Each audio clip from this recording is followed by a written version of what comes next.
Cuando ustedes cursaron Historia de la Cultura 1, hicimos un intento de caracterización del siglo XIX que obviamente también va a ser válida para nuestro territorio. Pero lo que voy a intentar hacer hoy es justamente marcar aquellas cuestiones que van a impactar en forma directa en nuestro propio campo.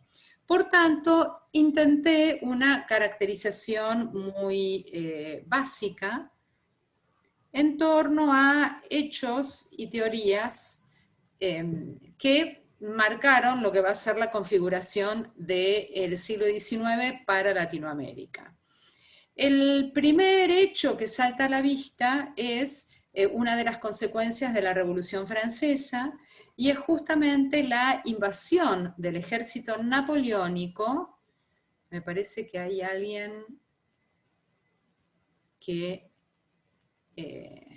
esperen que me pongo los participantes. Bueno, lo que les decía antes, me desconcentro con esto de tantos botones que me salen al mismo tiempo. Las consecuencias entonces de las llamadas guerras napoleónicas con la invasión de España, y recuerden que hacen claudicar al Papa de Fernando VII, y cuando Fernando VII va a asumir el trono, lo meten preso. Por tanto, en buena parte de las colonias americanas, empieza todo un tema de a quién ser fiel, si a estos invasores del ejército francés o a este monarca que está encarcelado. Bueno, toda esta meditación que tiene que ver con un concepto en relación a la soberanía va a ser que la primera decisión de gobernar bajo lo que se llamaba la máscara de Fernando VII sea tomada por lo que actualmente es nuestro país, por por el Cabildo de Buenos Aires. Y esto, bueno, se va a ir replicando en una serie en el resto de las ciudades americanas. Bien, el otro costado que también nos va a impactar, o sea, esta idea de las guerras napoleónicas, yo estuve hablando justamente de una consecuencia de la Revolución Francesa, y por otro lado también tenemos que hablar de las consecuencias que va a implicar la Revolución Industrial liderada por Gran Bretaña. Si ustedes se acuerdan, por ejemplo, en el Río de la Plata, las invasiones inglesas de 1806-1807 tienen que ver con esta impronta comercial de Gran Bretaña que busca colocar productos manufacturados en nuevas plazas y a su vez poder comprar materias primas baratas.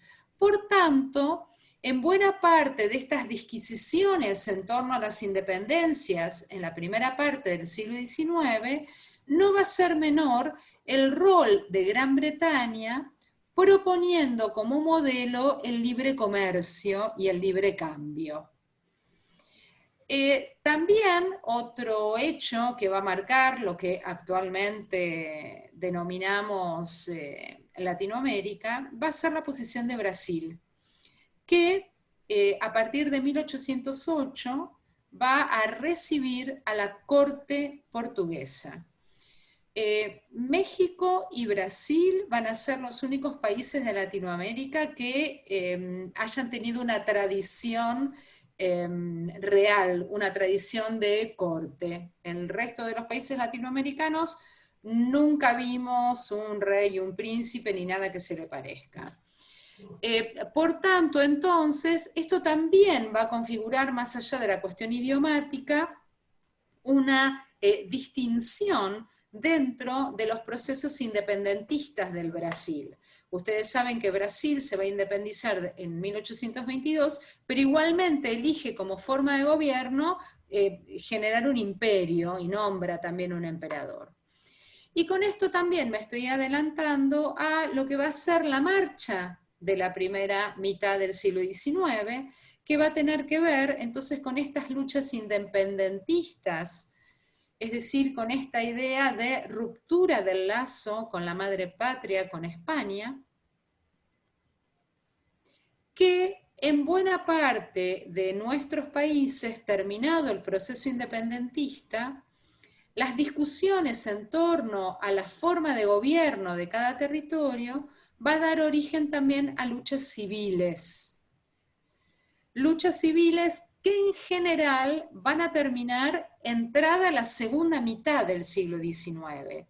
Por tanto, que como síntesis de estas primeras placas, lo que podemos pensar es una gran inestabilidad política, económica e institucional de buena parte de los territorios que actualmente llamamos Latinoamérica.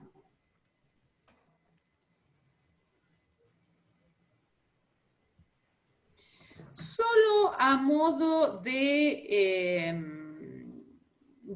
data para pensar después, aquí les coloqué las fechas entre las cuales se van dando estos procesos independentistas en cada uno de nuestros países.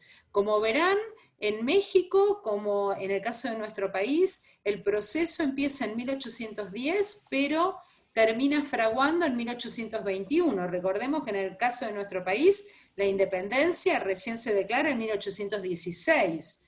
Entonces, en general, vean, así con una vista, pasando la vista muy rápida por esta placa, vean entonces cómo en prácticamente todas las regiones de nuestra América, este proceso lleva unos cuantos años y... ¿Cómo? ¿Hay una pregunta? Ah, me pareció... Profesora, ¿qué Sí, tal? Buenas tardes. ¿qué tal? ¿Cómo le va? ¿Cómo ¿Qué estás? tal? Porque ahí no vi el caso de Haití, que no fue bastante importante también en el desarrollo de algunos de los procesos independentistas. Lo que pasa es que Haití siguió bajo la égida francesa. Los franceses primero le dieron la independencia y después la libertad de la esclavitud y todo lo demás, y después dijeron no, mejor no. Entonces el proceso haitiano queda como un poco descolgado de este proceso de independencia de la corte española, ¿sí? Porque justamente mi idea es poder pensar la ruptura con la estructura que vimos la clase pasada. La Y con estructura, España, perfecto, perfecto. claro, la estructura colonial, porque incluso desde lo idiomático y desde el paradigma cultural nos permite hacer algunos paraguas que no los permite ni Haití ni Brasil. Entonces Brasil la vamos a estar mencionando tangencialmente porque también desde lo cultural va a tallar y mucho a lo largo del 19 y el 20 en la cultura de los restos del país, de los países. No tan así el caso haitiano, que es un poco distinto a estos procesos que intento mostrar. Bien, como verán también hacia el final de la placa, Cuba y Puerto Rico quedan en manos de los españoles hasta entrada la segunda mitad del siglo XIX. Bien.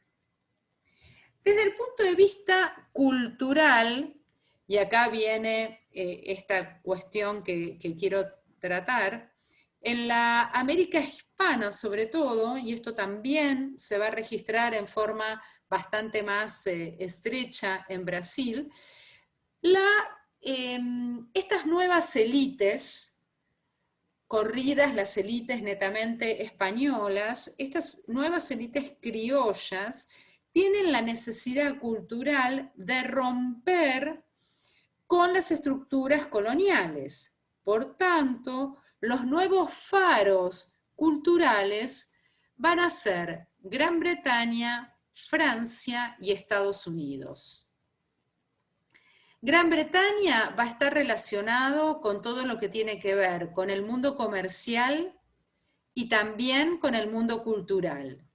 Gran Bretaña es percibida algo así como el hogar de la civilización y la tecnología. En el caso de Francia, concretamente va a tener que ver con usos suntuarios y en especial con la indumentaria. Y en el caso de Estados Unidos, va a tener que ver con algunos materiales, por ejemplo, entran bastantes muebles de Estados Unidos, pero también va a tener que ver con la Constitución, es decir, una ex colonia que se da a sí misma una Constitución que en buena parte de los devaneos de nuestros países entra en consideración. ¿Hasta acá estamos? Sí, Bien. profe. Sí, sí. Pero también la idea es poder pensar qué pasa con el arte en esta primera mitad del siglo XIX. Para eso voy a volver un poquito más atrás y me voy a trasladar a México. Y si ustedes se acuerdan, cuando estábamos terminando la clase marco, digamos, de la colonia, habíamos justamente mencionado este hecho, que en 1785, en la Ciudad de México, comienza a funcionar la Academia Real de San Carlos. Por tanto, la tradición académica de México va a ser la tradición más larga dentro del resto de las Américas. Va a ser durante mucho tiempo el único lugar que va a contar con una Academia de Bellas Artes. Si bien nace como Academia Real, muy rápidamente con la independencia mexicana se va a transformar en Academia de Bellas Artes, y prácticamente su funcionamiento se va a mantener a lo largo de todo el siglo XIX. Son muy, muy pequeñas las interrupciones de la actividad de la academia, con lo cual ya estamos empezando a pensar, o podemos pensar, que prácticamente México va a ser uno de los pocos países de la región que va a dar origen a pintores académicos. Un caso parecido va a ser el caso de Brasil, que en 1816 crea la entonces Escuela Real de Ciencias, Artes y Oficios. ¿Y con quiénes lo hace? Con profesores franceses que justamente formaban parte de una expedición cultural y científica que tenía como objeto, bueno, investigar, generar lazos culturales y adentrarse en el territorio brasileño.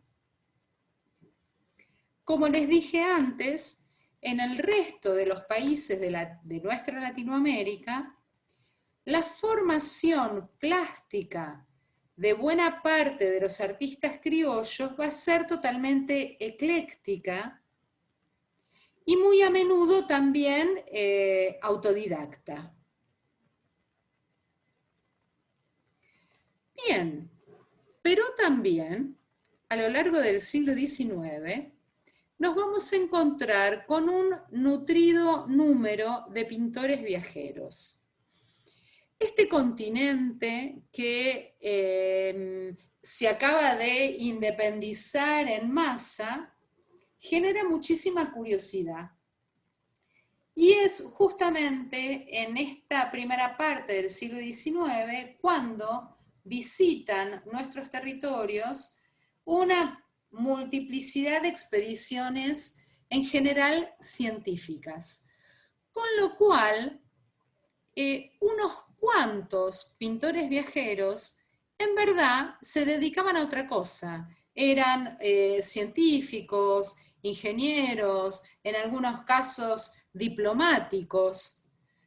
Por tanto, el tipo de figuración que vamos a encontrar de la mano de estos pintores viajeros va a tener que ver casi con una mirada cientificista de poder relevar el paisaje, la flora, la fauna, y con una mirada bastante exótica a las personas que viven en esos territorios. A través de las crónicas, ¿no? Y los cronistas y toda la producción que hubo de eso en esa época, ¿no? Tenemos por un lado cronistas y por otro lado pintores viajeros, pintores y grabadores. O sea, tenemos de las dos categorías. Ya en la segunda mitad del 18 tenemos ejemplos bastante brillantes como el de Félix de Azara. En realidad, Azara llega a Sudamérica porque lo envía la corona española para trazar los límites a partir de una nueva lectura del Tratado de Tordesillas. Entonces se interna va realmente por toda Sudamérica Félix de Azara, y verdaderamente cuando uno lee las crónicas, es notorio que la mirada es de un ilustrado, de un cientificista netamente biologicista, ¿no? Y en algunos casos los viajeros de la primera parte del siglo XIX retoman a veces ese punto de vista. En este caso tenemos a la derecha una obra del francés Jean-Baptiste Debré, que es parte de la Comisión Francesa de 1816, junto con Nicolas Antoine Tunet.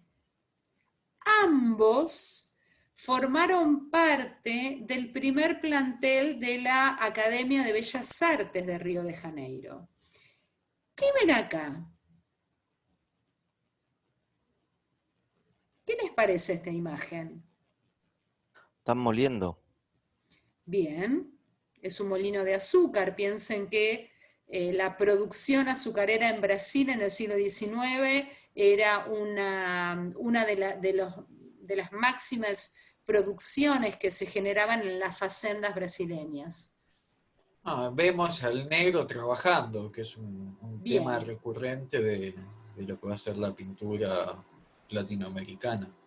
¿Y bajo qué mirada vemos a estos negros trabajando?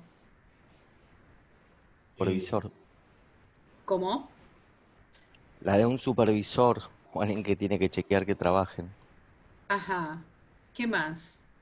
Sí, pero pareciera que no están con una situación de abuso, pareciera como que están trabajando, Ajá. ¿no? Que no sé si era la realidad del momento. Bien. Bueno, Bueno, No es como esas haciendas de... ¿cómo? Yara, ¿querés decir no, algo? bajo la mirada de dos pintores que son, no, o sea, no pertenecen ahí a ese lugar, desde esa mirada también. Exactamente, Yara. Es esta mirada desde afuera totalmente, generando una posición de un costumbrismo exótico. En general, buena parte de estos artistas viajeros, cuando volvían a Europa, publicaban sus volúmenes. Los cronistas las crónicas, los pintores los grabados, las acuarelas, porque había dentro de Europa un comercio muy amplio para todas estas estampas y estas miradas que les contaban de estos lugares tan alejados. Y como muy bien notó Yara, es a partir de esta matriz de lo exótico y de lo europeo que son vistos estos negros, ¿sí? Además, la centralidad de la máquina a tracción humana, me parece que también habrá sido como la idea de generar una diferencia entre otros desarrollos tecnológicos. Y aparte la data de cómo se llamó el libro, Viaje pintoresco e histórico al Brasil. Digamos, son estas mentalidades ilustradas que quieren dar cuenta de todo lo que pasa allí, pero con una matriz, como muy bien notaron la mayor parte de ustedes, bastante exterior a la verdadera vida o a la verdadera vivencia de estos personajes. Roxana, Sí, perdón, es algo así como la mirada también que se tiene sobre el gaucho, ¿no? Desde estos pintores viajeros, con Montvoisin, ¿no? Sí, les voy a mostrar incluso un poquito de Rugendas. La idea es mostrar así como unas Perdón, de pinceladas. Rugendas, sí, sí, sí. Sí, sí. Sí, Montvoisin también, bueno, Montvoisin tiene ese gaucho federal totalmente idealizado, porque bueno, Montvoisin era un romántico. Bien, vean acá otra vez esta zapatería, esta acuarela, en la cual está el patrón blanco, o tal vez mestizo, castigando al negro porque algo hizo mal. ¿Sí? O sea, ven que está todo en un marco de idealización importante. Yo por una cuestión de tiempo saqué otras pinturas de Debré, pero por ejemplo hay una coronación de Napoleón de Debré que es totalmente academicista. Digamos, este desdoblamiento incluso de la mirada de este artista cuando se trata del paisaje brasileño o de los tipos humanos brasileños que cuando se trata de generar un registro a la europea. Bien.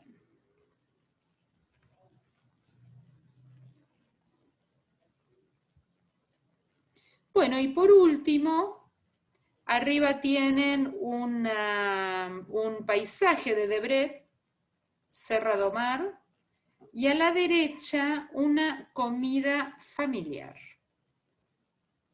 O sea, otra vez absolutamente todos estos parámetros de lo exótico. Buena parte de estos viajeros lo que intentan graficar es lo que se conocía como tipos humanos. O sea, no son retratos, sino que son como especies de moldes, de tipologías, de situaciones y personajes que creen propios de cada localidad. Vean qué interesante, un poco bastante tenido de romanticismo, es el paisaje, Serra do Mar. Vean qué interesante también la colorimetría y esta idea de abundancia selvática que recoge Debret. Bueno, pero en esta apretada síntesis, si bien recorté a unos cuantos países hermanos, también vuelvo, como siempre, a México, que como les dije antes, por un lado vamos a tener una línea de pintores académicos, que vamos a ver unos ejemplos dentro de un rato, pero también nos vamos a encontrar con un viajero que va a ser bastante importante dentro de la primera mitad del siglo XIX en México. Se trata de Claudio Linati, porque no solo Linati era pintor, sino también que era litógrafo, es decir, va a ser uno de los primeros que va a trabajar la litografía en México. Y más importante aún es que va a ser editor y cofundador de un periódico que se llamaba El Iris, donde se publicaron las primeras historietas políticas de México. Historietas que hacen que a Linati lo echen de México, justamente por esta visión ácida de la política mexicana. Pero una vez más, vean también cómo Linati genera estas litografías de tipos humanos, ¿sí? En la cual se pone énfasis en la indumentaria como característica de distintas situaciones cotidianas. Como verán, por el tipo de trabajo, no solo por la litografía en sí misma, sino por el tipo de dibujo, estamos en presencia también de un pintor para nada como es autodidacta, muy por el contrario, dominaba la técnica del dibujo y la litografía. Acá tienen dos más de las costumbres mexicanas, en las cuales vemos a los milicianos a la izquierda y a una pareja a la derecha. Vean cómo absolutamente todos estos viajeros van a poner el énfasis en aquello que les llama la atención y consideran distintivo para justamente luego mostrar en Europa, venderlo en Europa. Bueno, y también tenemos los óleos, acuarelas y demás producción sumamente vasta de un pintor romántico, Mauricio Rugendas, germano, que no solo pasa por Argentina, no le voy a mostrar la producción de Rugendas en Argentina, eso será tema de Historia de la Cultura 3, pero sí les muestro aquí uno de los óleos producto de su paso por Chile. Y vean cómo también estos pintores viajeros están buscando el retratar a lo que podríamos decir las clases medias y bajas. En estos retratos de costumbres tratan de buscar el referirse a estos sectores. ¿Cuándo va a aparecer reflejada la élite? En el caso de Rugendas, cuando trabaje con retratos, cuando sea la élite la que encargue un retrato puntual. Aquí la lavandera y el guaso, digamos, el nombre del gaucho chileno, en la que de paso podemos ver un lindo poncho rojo, el sombrero cónico, una serie de características que va a compartir también con sobre todo los gauchos del sur de nuestro país.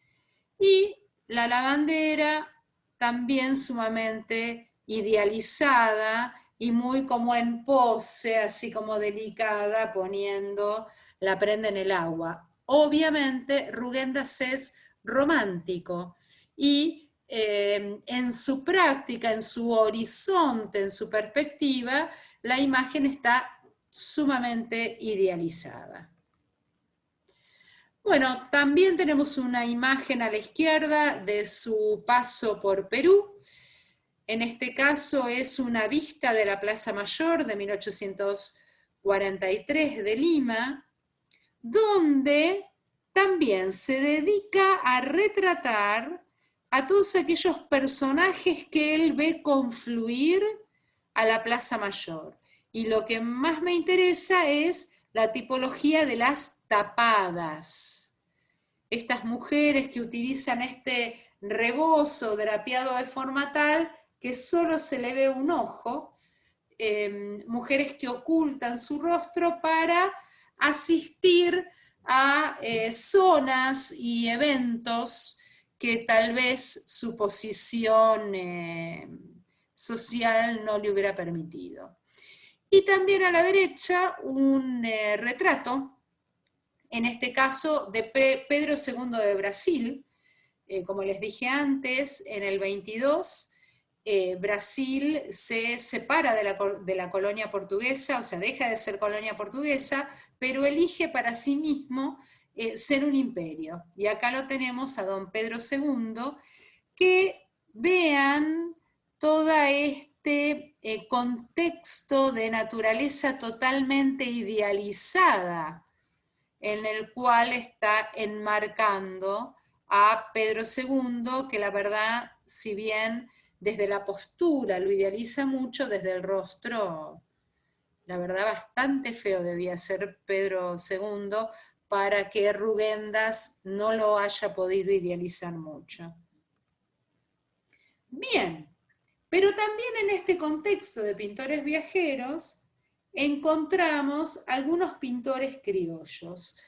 ¿Cuál va a ser la idea de los pintores criollos? Voy a ver el chat por si hay alguna pregunta.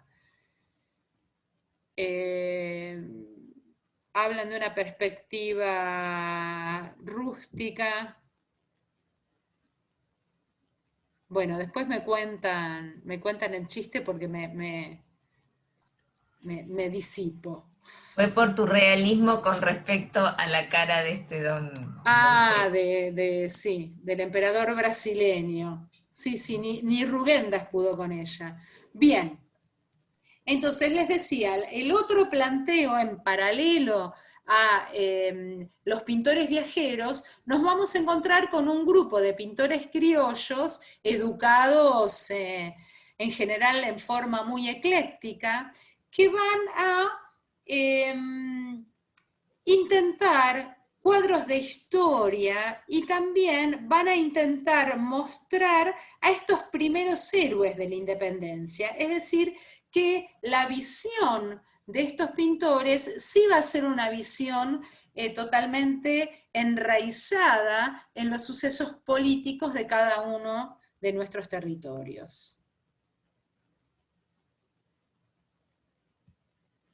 Muy rápidamente, el quizá mejor de todos, José Gil de Castro, el mulato Gil de Castro, que recorre buena parte de Sudamérica, y en este caso les puse como ejemplo un Bernardo de O'Higgins.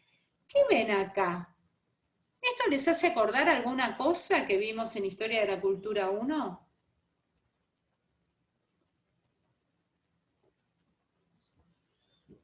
Allá lejos ese tiempo en el cuatrimestre pasado. La pose de Bernardo. Bien, ¿a qué te hace acordar la pose de Bernardo? Y al posicionamiento que tenían los bustos de, no sé, que eran, no se veían como derechos, sino que avanzaba un pie, algo así, me hace acordar. ¿Y se ¿No también acuerdan? como algo representativo del personaje? Cuando está terciado y está con la mano dando. Ajá, Porque está está entregando con una una carta, primera cosa, está vestido de general. Bien. Sí, Napoleón, es cierto ¿puede ser? aire napoleónico. Bien, bien. Es decir, que buena parte de esta factura de estos pintores criollos va a tener como referencia la pintura neoclásica. ¿Sí? ¿Se acuerdan cuando habíamos visto a Napoleón cruzando los Alpes, que dijimos que parecía a San Martín, a Bolívar, a Belgrano? Bueno, Las obras de David. exactamente. Es decir que este código del neoclasicismo, en tanto mostrar a los héroes, va a ser aprendido por buena parte de estos pintores criollos. Como verán, el fondo es un fondo totalmente neutro, que hace justamente que resalte la figura de Bernardo de O'Higgins. Vean cómo la cabeza está puesta en 3/4 de perfil, casi como que me está mirando al sesgo, y con su uniforme de gala, entregando la carta con su posición para Chile, ¿sí? A la izquierda, este retrato seguro lo conocen, está en el Museo Histórico Nacional, en San Telmo, es un San Martín, y vean cómo este San Martín está bien a la Napoleón, hasta con la mano adentro de la chaqueta, como David lo mostraba a Napoleón. ¿Qué otros elementos ven en esta imagen de San Martín? También de estar en el despacho, ¿no? Como también en algunas figuras de Napoleón. Bien, ¿qué más? Está bastante poco estilizado. ¿Cómo? Es feo. Y sí, no le salió muy lindo. No, pero no es el San Suma, Martín Villiquen que hicieron después. Es bien interesante todo el tema de Villiquen y Antiojito, pero bueno, Sandra Sir, investigadora de la UBA, ha trabajado mucho sobre ello. ¿Qué Sí, más? ¿Ven Como lo un que suma otros conjunto elementos que de buscan elementos. representar la Batería. personalidad. Suma la pluma, suma, hay una inscripción. bien? Nada prefirió más que la libertad de su patria.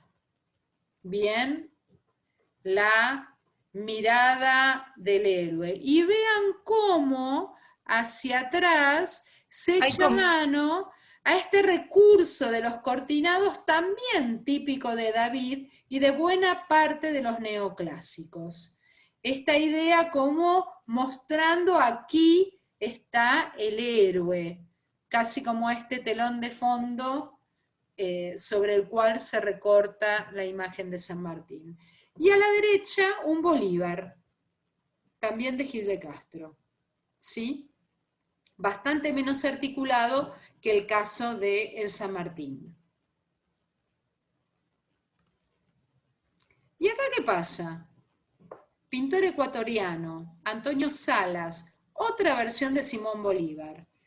Vuelvo atrás, Simón Bolívar 1, Simón Bolívar 2. Es moreno. Es moreno. Bien. ¿Qué más?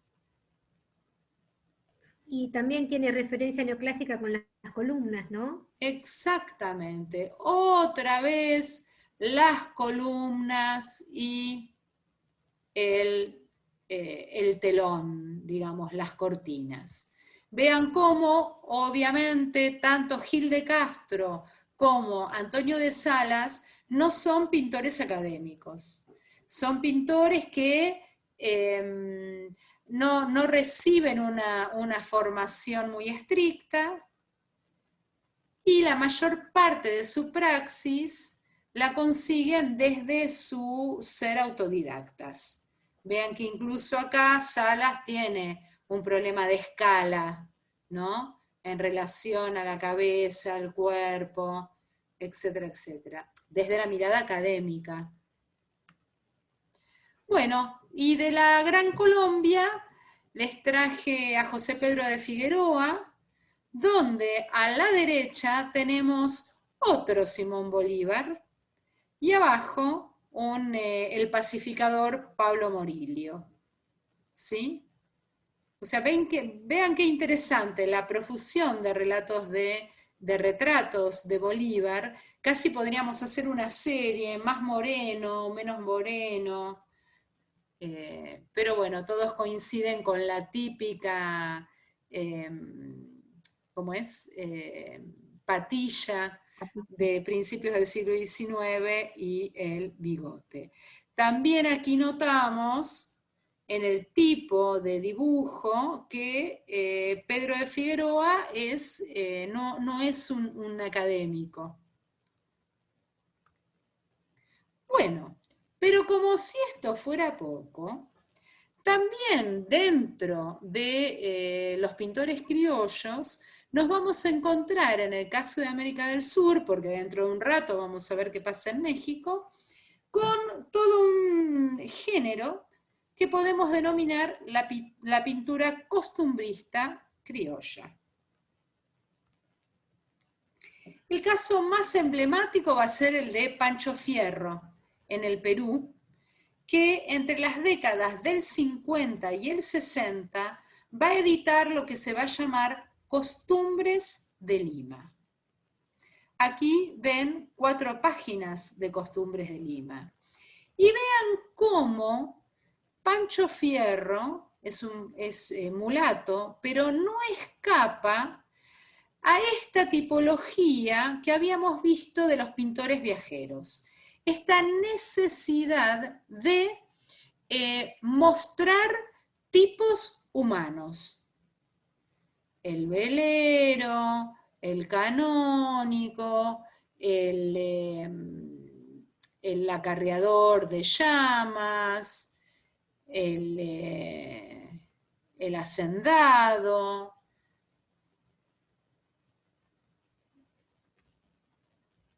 una tapada, otra tapada, danzas típicas. Esta es una forma de matar un animal para después carnearlo. Es decir, aspectos que para Pancho Fierro están caracterizando la cultura de su propia ciudad y de su propio tiempo. Esto es para que podamos entender, en el caso de Buenos Aires lo van a encontrar a Bacle, por ejemplo, y toda la serie de trajes y costumbres de 1833. Es decir, que verdaderamente en la primera parte del siglo XIX, la circulación de estas estampas, ya sea de mano criolla o de mano europea, va a tener un mercado bien importante. Bueno, y les traje un ejemplo que es poco conocido, que es el del Melchor María Mercado, de la actual Bolivia. Y como verán también por el tipo de trazo, en verdad,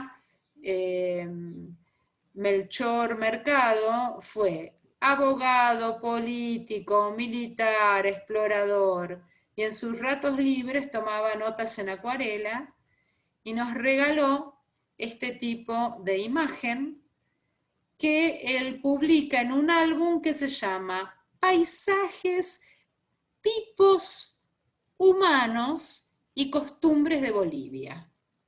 No sé si queda claro esta especie de manía heredada del pensamiento ilustrado, esta necesidad de poner todo en cajitas. Así como habíamos visto en la segunda mitad del 18, la pintura de castas, que casi nos seleccionaba que entre un español y una india salía un mestizo.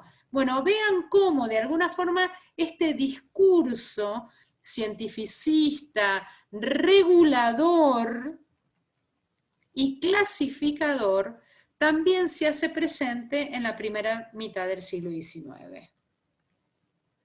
Acá tienen dos imágenes más, esta está divina. Vean cómo de la regadera Simón Bolívar saca justicia, educación, producción, etcétera, etcétera. Y acá de vuelta esta idea de los trajes y de las costumbres de las zonas interiores de la actual Bolivia. Y en este caso, de vuelta a Brasil, Miguelzinho Dutra, que también era un multiuso, porque era pintor, era arquitecto, era músico, era poeta, uno se lo imagina dando vueltas por todo el Brasil con su guitarra y sus notas, y se lo considera el primer pintor criollo, es decir, el primer pintor nacido en San Pablo, que pinta los paisajes justamente de la zona en la primera mitad del siglo XIX. Y otra vez, los tipos humanos.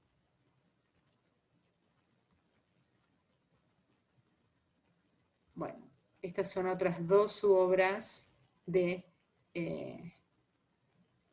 Dutra. Vean lo que es este retrato, ¿no?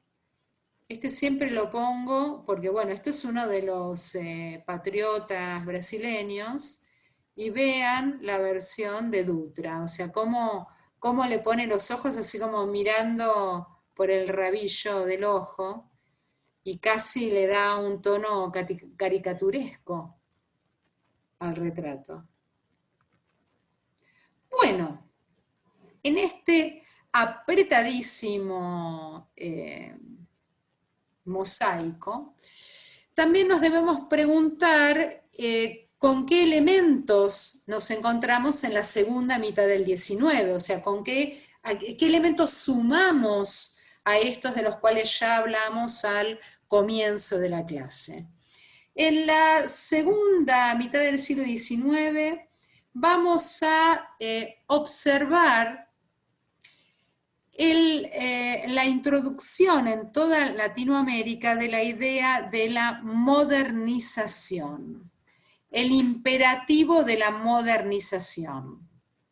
Si ustedes se fijan, hasta el día de hoy, la bandera brasileña tiene una cartela que dice orden y progreso. Dos consignas propias del siglo XIX. Desde el punto de vista económico, se van a terminar de consolidar los modelos agroexportadores.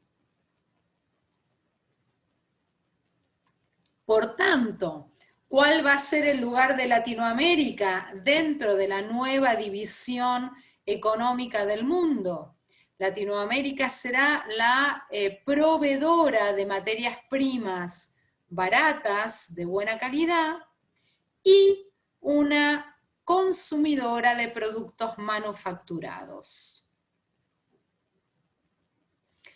Y dentro de este esquema de modernización, también Latinoamérica va a recibir esta idea de la modernización del transporte, y obviamente el ferrocarril va a ser el elemento emblemático que va a atravesar buena parte de nuestros países. También en la segunda mitad del siglo XIX y con mayor énfasis hacia el último cuarto, vamos a encontrar una masa de inmigrantes europeos que desde el punto de vista cultural va a generar fuertes cambios sociales y culturales. Dentro de estos cambios sociales y culturales, vamos a ver cómo buena parte de estos extranjeros de cuño anarquista y anarcosindicalistas van a intentar la lenta organización gremial, sindical, de los trabajadores. Y producto también de esta mezcla, nos vamos a encontrar con momentos de explosión demográfica de buena parte de las principales urbes latinoamericanas. Y esto va a generar procesos de hacinamiento que en algunos territorios van a determinar situaciones de peste. Recordemos en Buenos Aires en 1871 la peste amarilla, por ejemplo. Y finalmente, también, hacia el último cuarto del siglo XIX, nos vamos a encontrar con la consolidación de los llamados estados nacionales latinoamericanos, en tanto estados seculares, es decir, alejados de las posiciones eclesiásticas. Y como les dije antes, casi la fórmula que nos permite recordar los procesos de este momento va a ser estas tres palabras: paz, administración y progreso. Una vez más, en este contexto, ¿qué va a pasar con el arte? Discúlpenme, estoy en clase. Bien. Y como habíamos planteado al comienzo de este discursete, recuerden que habíamos visto que México es el único país en Latinoamérica que prontamente tiene Academia de Bellas Artes. Por tanto, vamos a hacer una mirada muy rápida sobre los pintores académicos mexicanos a la luz de uno de los textos que luego vamos a trabajar.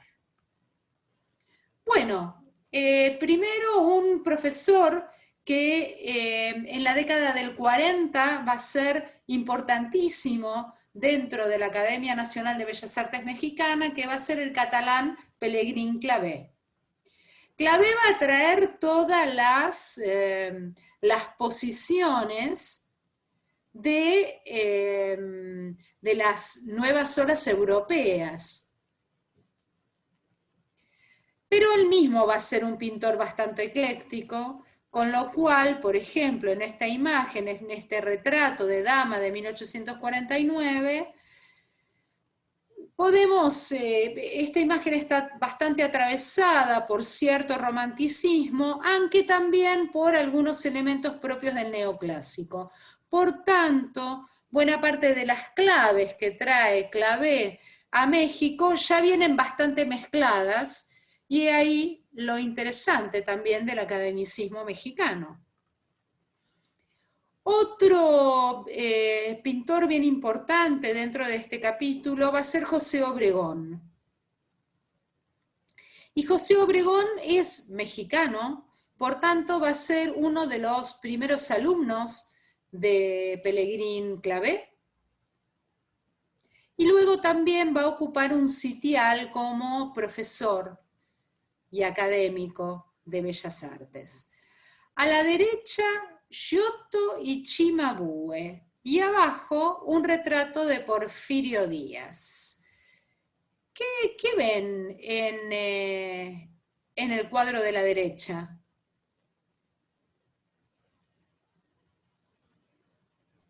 Bueno, está retratando a dos pintores de la Edad Media, ¿no? Y renacentistas. Ajá, sí, los dos son piedra de toque entre el Renacimiento y la Edad Media. Claro, sí. El bastón del pastor, El imagen discípulo y el bucólica maestro. de descanso. Bien. El de la derecha tiene un aire a Jesús. No, es Cimabue, en realidad, es el pintor Cimabue. ¿Hay alguna diferencia con una pintura europea? No, yo lo que veo es como hay mucha perfección en los trazos, o sea, en comparación a lo que vimos antes, se nota como, digamos, cómo se siguen los cánones de la pintura académica, digamos, como eso. No De la sé, pintura académica europea, y la verdad, europea, sí, sí, sí. uno ve la imagen y hace... Pero vean cuánto más interesante es el retrato que hace de Porfirio Díaz. Es decir, cuando Obregón empieza a elegir sus temas en relación, desde su mirada académica, pero en relación a la propia realidad que lo circunscribe, logra un retrato de carácter bastante interesante, ¿sí? En relación a lo que es este ejercicio montado del academicismo europeo. Por suerte se dan cuenta todos estos artistas y empiezan a generar cosas con otras claves y otros cánones. Puede ser que haya, perdón, también como una suerte de idealización también el de la derecha, porque digo, su ropa está como espectacularmente limpia, parece esponsoreado por Ala. Como no entra en la situación en la que están esas personas ahí. Para nada. Por eso lo miramos y hacemos, digamos, no nos conmueve ni el mínimo cabello ensortijado de mi parte. Mientras Esa que es la el retrato academia, de ¿no? Porfirio, ahí, ¿cómo, Alicia? No, que digo que esa es la academia, que no pretende naturalidad. Lo que está buscando es mostrar cómo se manejan distintos recursos, por ejemplo, ahí la luz y la sombra, o sea, no pretende naturalidad. Exactamente, es un discurso casi vacío, diríamos, ¿sí? Bueno, y vean acá qué les parece carácter. Este cuadro de Obregón, el descubrimiento del pulque.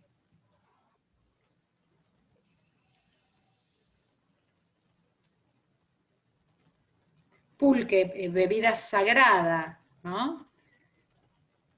Está la imagen central más clara y después esa técnica que se hacía que de una ventana de un paisaje se veía más hacia atrás para poder proyectar, pero lo interesante es que está tirado hacia la izquierda, generalmente en Europa estaba como en el centro, Ajá. Y acá en el centro están los, digamos, los aborígenes, la gente de acá, no va a decirle los indios Bien, a tampoco, ver, pero por la qué no da a gente, decir los indios?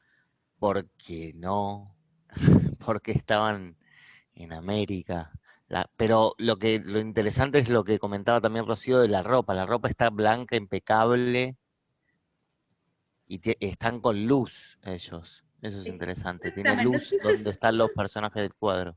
bien, entonces vean qué interesante el academicismo mexicano en cuanto a la mezcla de distintas técnicas y de distintos cánones en última instancia. Porque acá tenemos un poquito de romanticismo, un poquito de neoclasicismo, un poquitito de realismo. Es decir, que la posición académica desde Latinoamérica es totalmente ecléctica. Y a partir de todos esos elementos, Obregón genera esta que es considerada una de sus obras maestras, que es el descubrimiento del pulque. Pero es cierto que los personajes están construidos bajo cánones europeos. También está el personaje sobre la derecha que está hablando con otro, señalando con el dedo. Me hace acordar a la de la última cena, cuando estaba marcado Judas, que estaba separado con el dedo, indicando, señalando algo de ahí. Sí, hasta también la Academia de Atenas, te diría, ¿no? O sea, también referencia a Rafael Sanzio, es decir, que es en realidad un gran pastiche el descubrimiento del pulque, porque le podemos encontrar influencias vastísimas, y lo más sorprendente, como veíamos antes, es que a pesar de que Obregón está trabajando un tema tan esencial para su propia cultura, elige tipos humanos más cercanos al blanco europeo que a la población mexicana estándar. Entonces vean qué interesante cómo el academicismo está trabajando cánones un poco a la espalda de sus propias poblaciones. Es que, perdón, justo Aparecen iba a decir, como, me parece como muy blanquita ella, la que está con el cuentito, ¿no? Como, no, el descubrimiento del pulque me imagino que lo debe haber hecho alguien más que de los que están atrás, de los que están como en segundo plano, con otras ropas, otra cuestión de mostrar el cuerpo como mucho más realmente indígena, ¿no? Como más del lugar, la chica que está ahí en el medio, no sé, fue de vacaciones ahí, como no. No. A mí me gustaría que recuerden este cuadro de Obregón para cuando, por ejemplo, hablemos del siglo XX del muralismo mexicano. ¿Sí? Bien. Manuel Ocaranza, otro interesante pintor académico. A la derecha, El amor del colibrí, 1869. A la izquierda, Las travesuras de el amor. Es de origen michoacano, pero en el 61 llega a estudiar en México y es becado a París. Este es otro de los rasgos que vamos a empezar a ver en buena parte de los pintores ya sobre la segunda mitad del siglo XIX, en buena parte de estos pintores académicos latinoamericanos que completan su formación yendo a Europa. El viaje, el ir a Europa es algo así como la confirmación del canon. Ir a trabajar en algún taller europeo es reafirmar el canon académico con el cual trabajo. Por suerte, muchos traen bastante más mezcla y generan, por ejemplo, este delicioso cuadro de las travesuras del amor. ¿Sí? Bien.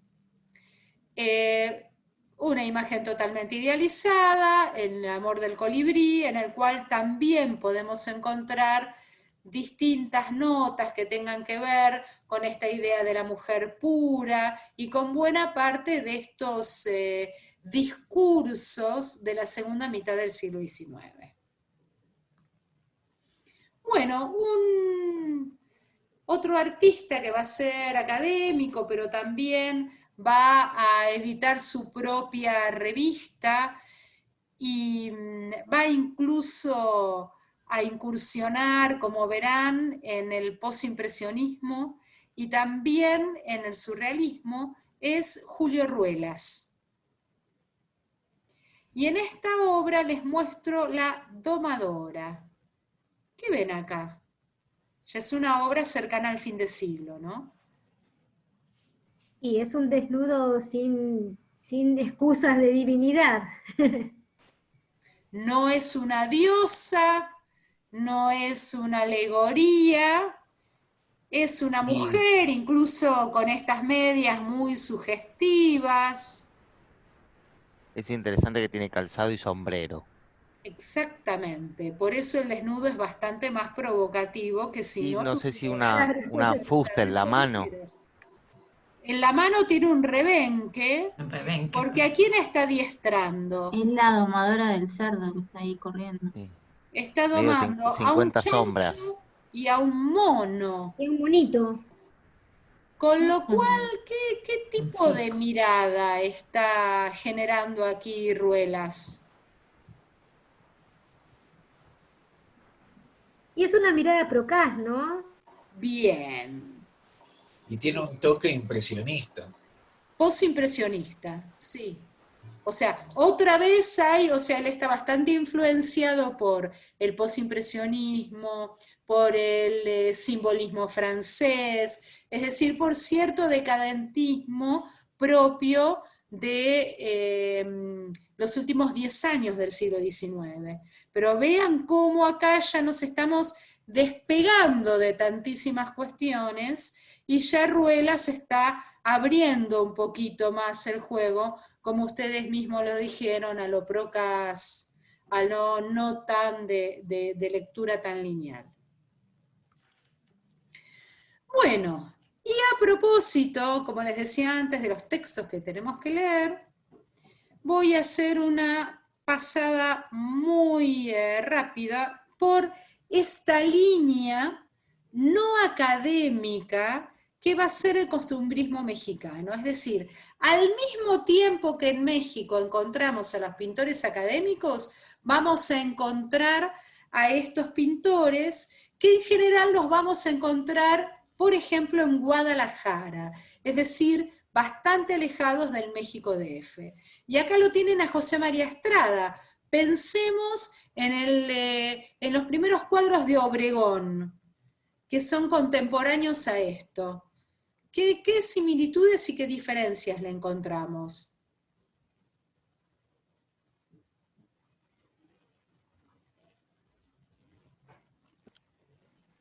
Cero eurocentrista, por ejemplo, con esa tendencia a hacerlos todos blancos, lumínicos, con esos detalles. Ajá. A ver, ¿y el canon te parece muy europeo? ¿Te parece un canon académico? Tanto No, el de cero, por eso, Filomeno. cero eurocentrista. Ah, bien, Todo lo contrario. bien, exactamente. Claro, sí. Bien, vean qué interesante, entonces, cómo este género de pintura que durante tantísimos años en México se consideró totalmente segundón, al día de hoy es el que nos permite entrever un tipo de práctica muchísimo más interesante que la práctica académica, ¿sí? Este captar el gesto de Félix, captar el gesto de la dama del vestido verde, es muchísimo más efectivo que lo que habíamos visto en la grandilocuencia de Obregón, por ejemplo. Y acá, ¿lo conocen? Voy a prender la luz.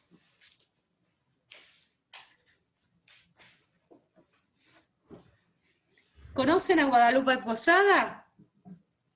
También No. lo podemos inscribir dentro de esta corriente no académica del costumbrismo mexicano.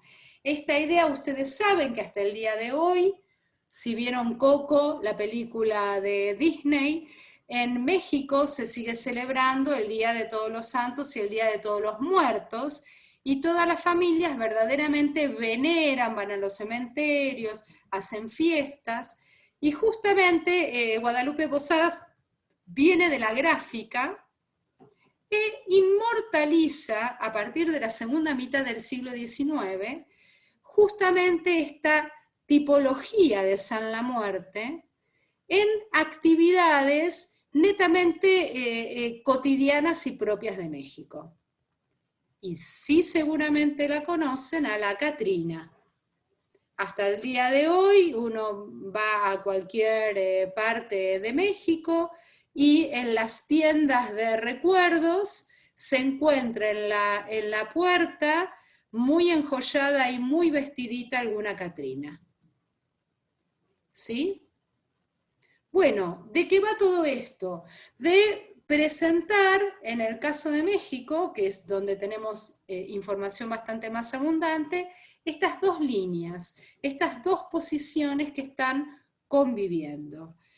Y cuando empecemos a hablar de los textos que teníamos para el día de hoy, hice una lista, porque no tienen, creo que en el texto no están subidas las imágenes, ¿no? En el PDF me parece que no subí las imágenes, entonces les hago un recorrido rápido para que luego charlemos del texto. En este caso es Agustina Arrieta, la cocina poblana. Después volvemos a ellas. Todo esto es costumbrismo de la segunda mitad del siglo XIX. ¿Qué les parece desde el punto de vista de la técnica? ¿Qué habrá pasado con el costumbrismo en la segunda mitad del XIX? ¿Qué cambios? Está mucho más profesionalizado. Exactamente, exactamente. Los académicos de Bellas Artes, en función a la coyuntura política de México, sobre todo con el porfiriato, descubren que ese es el camino que ahora tiene que seguir la pintura académica. Entonces toman como antecedentes a estos primeros pintores no académicos que vimos hace un rato y generan también estas tipologías que pasaremos a analizar en un rato.